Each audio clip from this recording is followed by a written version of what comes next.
dia anak kecil, tapi objektivitasnya dia benar, dia bisa menjelaskan secara sistematis, kita yang dewasa toleran ikut dia.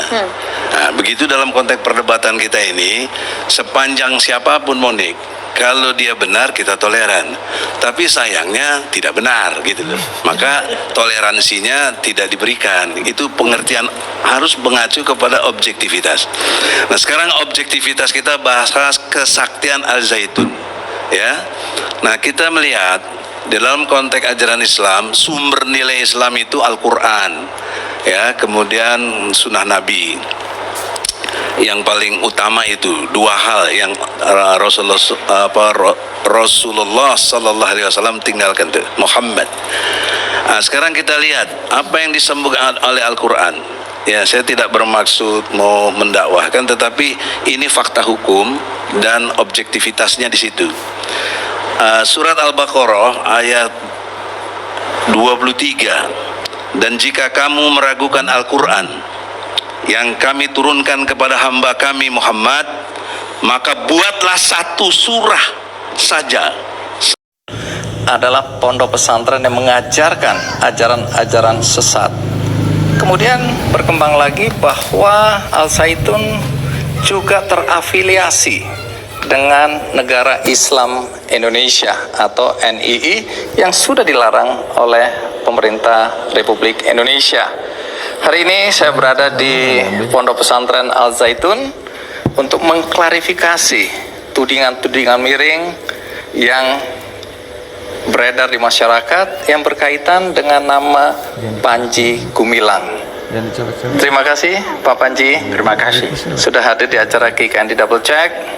Saya menghargai itu karena tentu tidak mudah bagi Anda hari-hari terakhir ini dibombardir oleh berbagai isu yang saya perhatikan banyak menyudutkan Anda.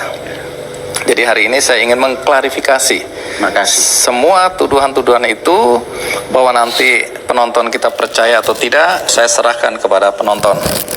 Tapi sebelum kita lanjutkan, mari kita simak dulu tayangan berikut ini.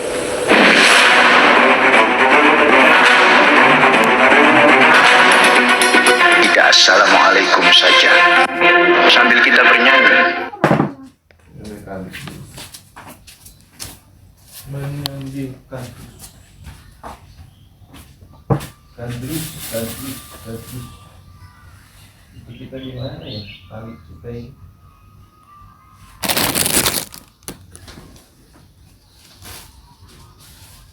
sengaja aku oleh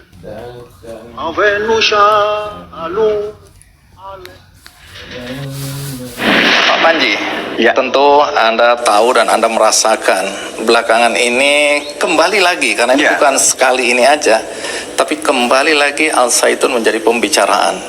Dan lagi-lagi isu yang paling banyak beredar di masyarakat adalah Al-Zaitun mengajarkan ajaran sesat. Dari stempel atau stigma bahwa Al-Zaitun ini mengajarkan ajaran sesat, apa komentar Anda? Saya tidak berkomentar dulu. Saya bertanya siapa yang mengatakan itu. Oke, kalau di permukaan banyak sekali. Simpulkan dulu satu. Oke, saya simpulkan. Ini berkaitan terutama dengan video yang beredar dan itu menjadi viral.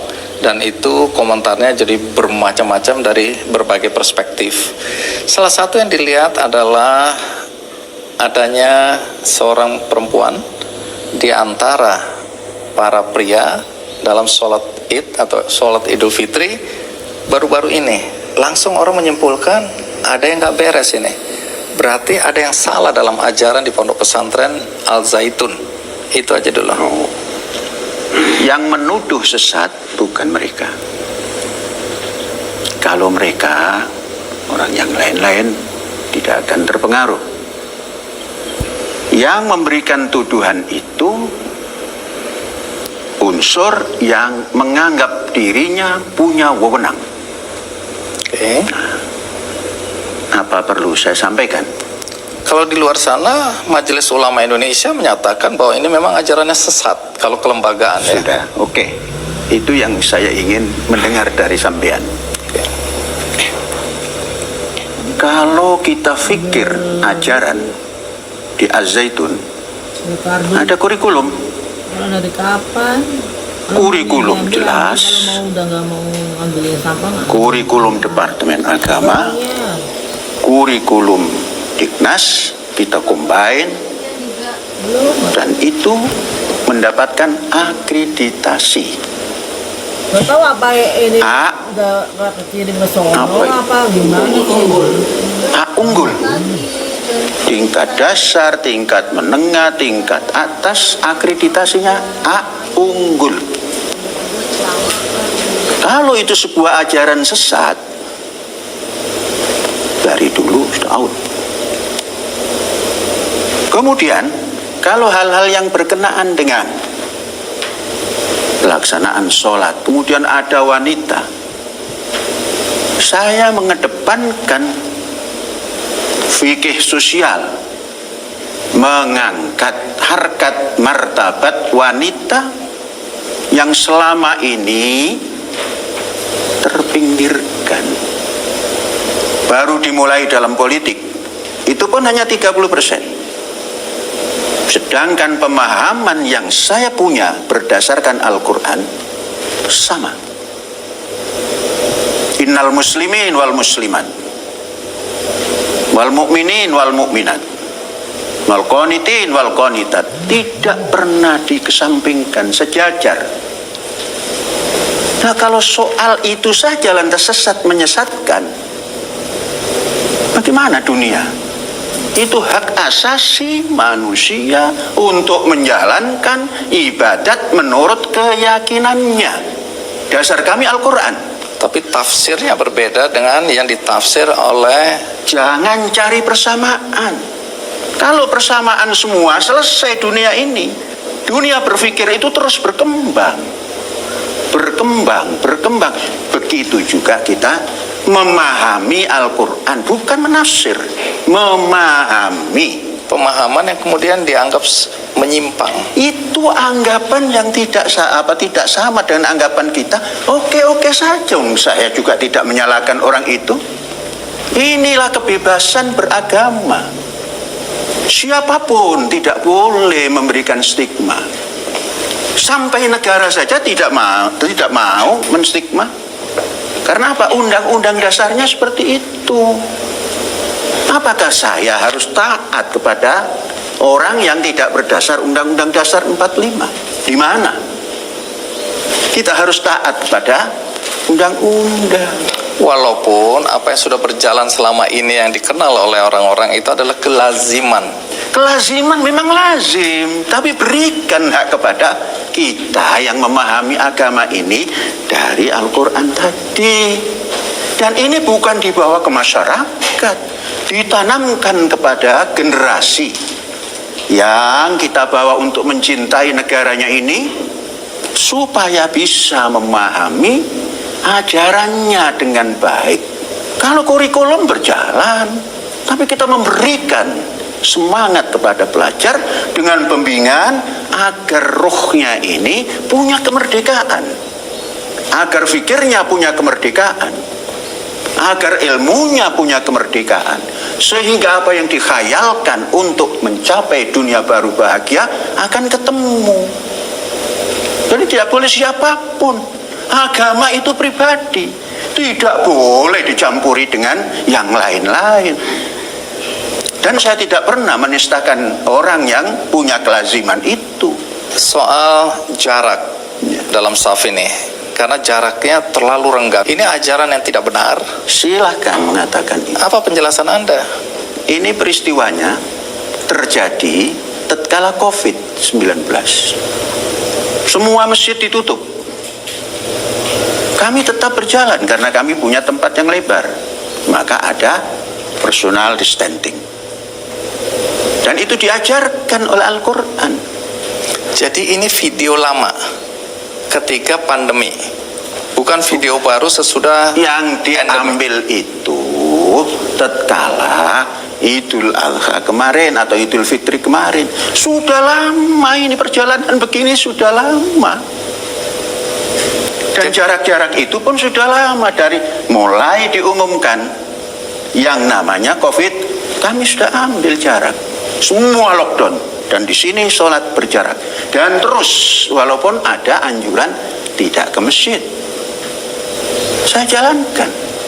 Siapa yang melarang? Tuhan saja nggak melarang. Setelah Presiden secara resmi mengatakan saat ini kita sudah endemi, Ya. artinya sudah normal. Ya, oke, normal lah ya. Apakah itu kemudian kembali seperti dulu atau Anda mempertahankan? Begini. Apakah kita tahu serangan kembali? Tahun 1948 itu ada serangan. Hancur, Malang itu hancur habis. Seluruh Jawa habis. Serangan apa ini? Pandemi yang namanya flu Spanyol atau apa dulu. Tapi tidak diambil pelajaran. Maka terjadi lagi. Baik, kalau gitu bisa disimpulkan Ya. bahwa jarak ini Ya. bukan pada dasar atau dalil, tapi lebih kepada untuk keamanan. Ya, mau dasar apapun, mau keamanan, itu beragama supaya aman. Hidup supaya aman. Aman. Jadi ini bukan ajaran sesat menurut Anda ya? Bagaimana sesat? Saya ini takut sesatan. Tidak ada. Saya tidak pernah mengatakan orang lain sesat, saya benar. Nah, berikan hak juga, jangan disesatkan saya. Kan namanya persatuan Indonesia terjangkau. Baik, soal sesat ini kan bukan cuma itu alasannya. Kembali lagi ke video, karena ini selalu dasarnya adalah video yang Oke, kemudian silakan, beredar. apalagi? Di video itu ada seorang non-muslim Ya. yang menjadi bagian dari sebuah prosesi sholat itu, yang duduk di situ. Ya. Ini sesuatu yang juga dianggap tidak benar. Siapa yang mengatakan itu tidak benar? Hampir Quran tidak mengatakan itu tidak benar. Orang bangsa Indonesia, sahabat karib, ingin duduk bersama, silakan. Memang sholat ini untuk apa? Sholat itu berdoa. Nah, mengapa ada orang lain? Saya tidak mengatakan beragama lain. Sahabat saya duduk. Terus saya nanti sholat bagaimana? Silakan. Punya cara sendiri. Kan kemanusiaan yang adil dan beradab itu harus diterapkan begitu. Dan tidak menyalahi. Mau apatah lagi ini sholat. Tidak akan mengganggu. Yang nggak boleh kan setan dan iblis yang kumpul dengan kita. itu kan keyakinan Anda ya. Nah, keyakinan. Kalau nggak yakin untuk apa dilaksanakan? Iya. Walaupun orang lain yang mengkritik Anda punya keyakinan yang berdasar berbeda. keyakinan orang. Undang-undang dasar kita ini memberikan kebebasan menjalankan agamanya dan keyakinannya dan kepercayaannya. Terus apa yang dikatakan sesat itu? Coba Mas Andi simpulkan apa sesatnya kalau bisa. Berzina itu dihalalkan karena nanti akan ada proses untuk pengampunan dengan membayar 2 juta rupiah.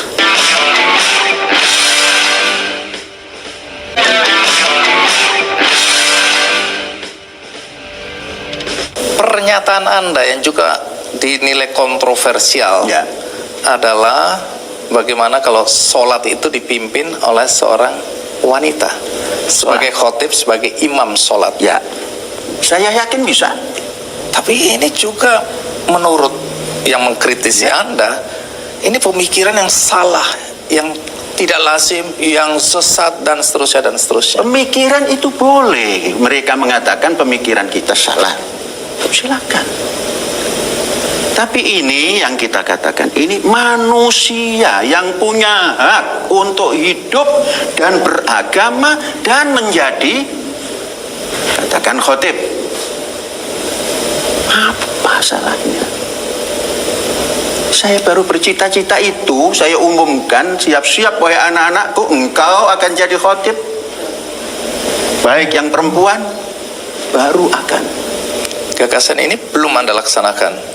Belum, tapi akan saya laksanakan. Setelah ribut-ribut ini Anda tetap Saya akan laksanakan. itu hak asasi. Jadi yang memberi pesan keagamaan itu jangan laki-laki saja. Wanita juga harus diberi hak untuk menyampaikan di mimbar. Mungkin bagi kaum perempuan, Ya.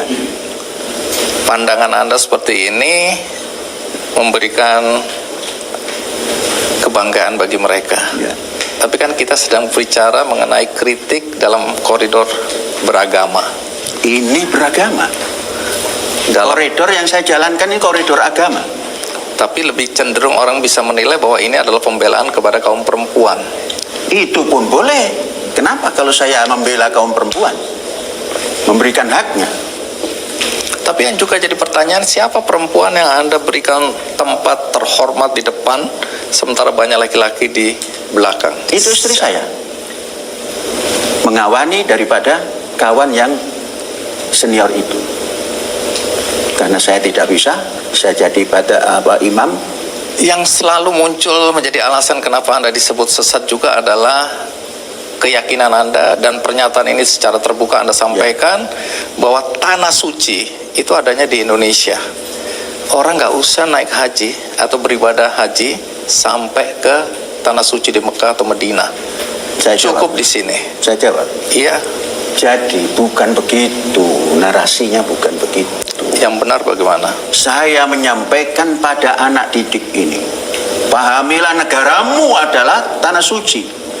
Indonesia, tanah yang mulia, tanah kita yang kaya. Di sanalah aku berdiri, dan selanjutnya stansa 2 itu. Stansa 3, Indonesia, tanah yang suci, tanah kita yang sakti, dan seterusnya. Lalu apa konteksnya dengan Nanti naik dulu. haji? Inilah yang saya tanamkan.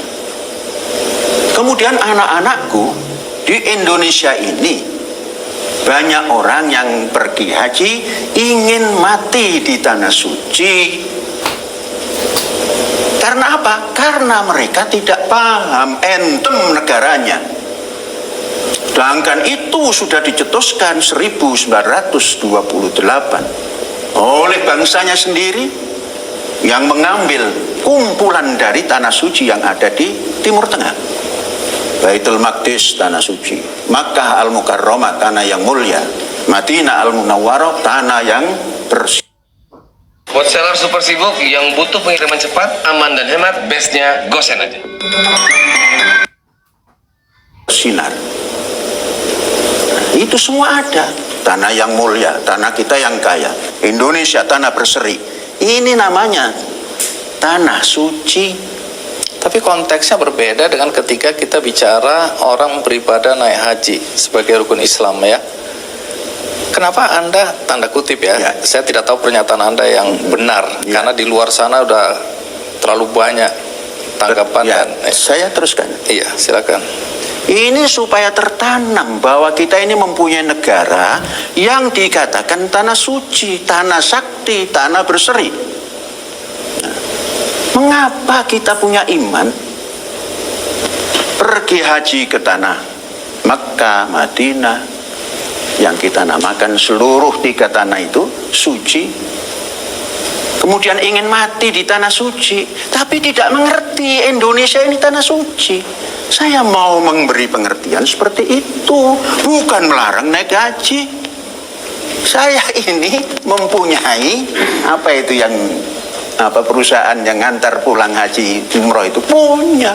Rugi saya nanti kalau itu. Bukan untuk melarang pergi haji. Anda sendiri pernah beribadah haji?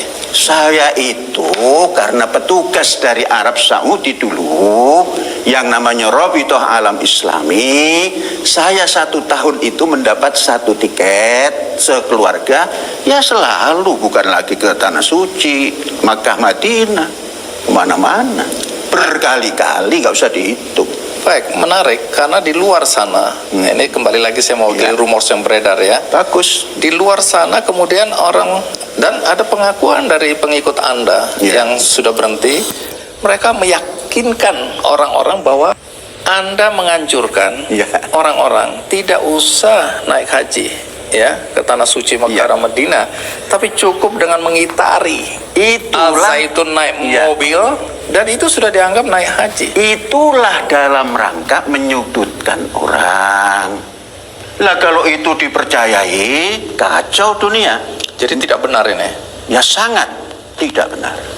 Bagaimana? Saya ini Muslim, Mas Andino ya, terpaksa saya mengatakan itu. Saya ini Muslim, mana boleh ada cerita macam itu? Adapun orang yang datang ke sini, kami suruh tawaf. Tawaf itu artinya keliling, berputar. Tidak ada hubungan dengan naik haji Mana pada haji. boleh? Ini bahasa Arab. Suruh keliling. Ini loh tempat makan. Ini loh tempat produksi pangan. Ini loh tempat kegiatan IT, diterangkan. Itu namanya berputar-putar. Namanya bahasa Arabnya tawaf. Tapi orang kemudian juga percaya dan bahkan yakin ya. Ada aturan di sini, lempar jumroh pun itu 7 sak semen. Bagaimana ada aturan seperti itu? Kalau mau sodako, jangan kasih uang, kasih semen. Nah begitu. Itu kalimat yang benar. Bukan kalimat yang benar, memang itu yang kita harapkan. Sebab kalau sodako uang, semen itu kadang-kadang naik, kadang-kadang turun. Nah kan asik terus. Jadi tidak ada konteksnya lagi dengan Wah, urusan itu ibadah kalau haji. mengontek-ngontekkan itu kacau itu. Tidak ada. Kalau ada kan rame di sini. Ramenya di sini itu kalau Idul Fitri, Idul Adha, 1 Muharram. Kemudian berkembang lagi. Ya, kembangkan terus. Ya. Karena ini yang terjadi saat ini ya. Ya, Berkaitan dengan Al-Zaitun. iya. Pengakuan ini datang dari orang-orang yang katanya pernah jadi pengikut Anda. Ya. Katanya pernah nyantri di sini Ya. atau pernah bekerja di sini. Ya. Yang mengatakan bahwa di Al-Zaitun berzina itu dihalalkan. Ya, Karena nanti akan ada proses untuk pengampunan ya. dengan membayar 2 juta rupiah. Itulah. Kan ini mau dijatuhkan ini. Orang yang diserang ini mau dihancurkan minimal nama baiknya. Ya bisa saja disusun seperti itu. Apakah khalayak? Minimal Mas Andi. Lembaga pendidikan seperti begini. Terus melehalkan seperti apa yang ditanyakan tadi. Tidak bisa. Mungkin dari sana sini mereka menyerang tidak bisa. Nah itu yang sensitif barangkali menurut mereka. Sensitif sebagaimanapun tidak ada di sini dan kami tidak anggap itu sensitif. Itu mekarangan. Tidak bisa dibuktikan.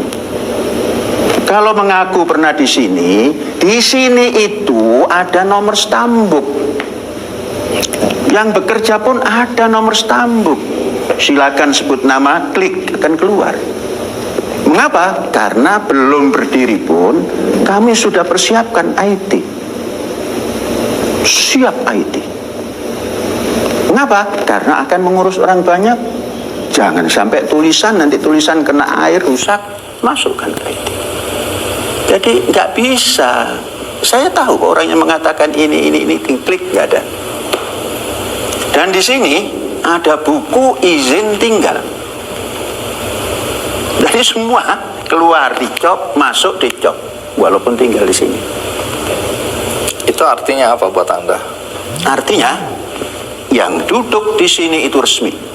Mengapa?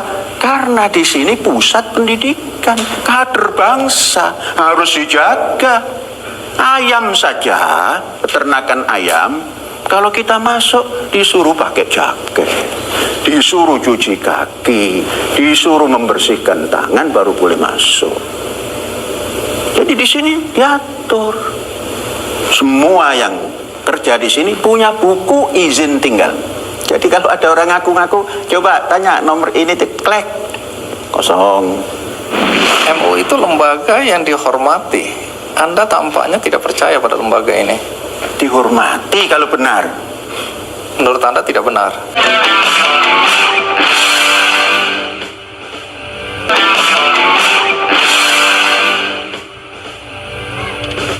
Berikutnya isu yang beredar. Ya.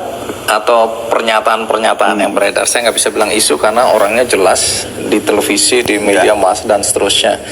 Mengatakan mereka hakul yakin bahwa memang Al Zaitun itu terafiliasi dengan negara Islam Indonesia atau NII yang sudah dilarang oleh pemerintah walaupun sudah dibubarkan. Yang menuduh Anda ini banyak, dan kemudian yang memberikan bukti juga banyak. Bukti-bukti yang dimunculkan adalah arus dana donasi. Kemudian ada video-video di mana sejumlah orang berjoget-joget, nyanyi dan seterusnya, yang kemudian dibilang bahwa inilah anggota NII, ya, yang selama ini memberikan dukungan donasi ke Al Zaitun. Nanti bisa saya tambahkan, tapi sampai di sini dulu. Pada tahun 1962 yang menamakan diri Negara Islam Indonesia telah berhenti. Pimpinannya menyerah, mempertanggungjawabkan, dan menginstruksikan pada seluruh anak buahnya kembali kepada Ibu Pertiwi. Ibu Pertiwi itu adalah negara NKRI yang berdasar Pancasila, yang berundang-undang dasar 1945, yang Bhinneka Tunggal Ika. Selesai. Seperti halnya komunis, selesai. Seperti halnya PRRI, Permesta, selesai.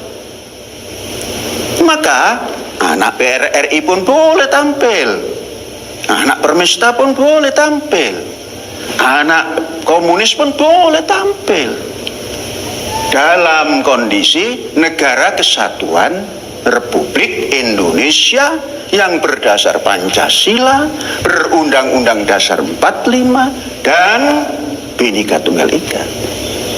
Mengapa harus dihidupkan kembali? Ini sudah 25 tahun Al Zaitun ini. Kedaluarsa kalau ngungkit-ngungkit itu. Terus ada apa ini?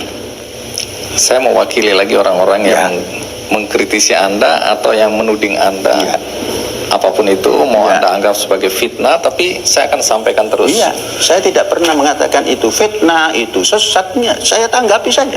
Ada orang yang mengaku sebelum Al Zaitun berdiri dia sudah menjadi pengikut Anda, dan dia termasuk orang yang diminta untuk mencarikan pendanaan untuk dibangunnya Al Zaitun pada awal-awalnya. Dia mengatakan, ya, dia itu juga dulu NII. Ya, lepas dari Anda bilang bahwa secara formal itu sudah dibubarkan, sudah kembali kepada NKRI, tapi dia meyakini di bawah tanah sana masih banyak pergerakan yang menginginkan bangkitnya NII.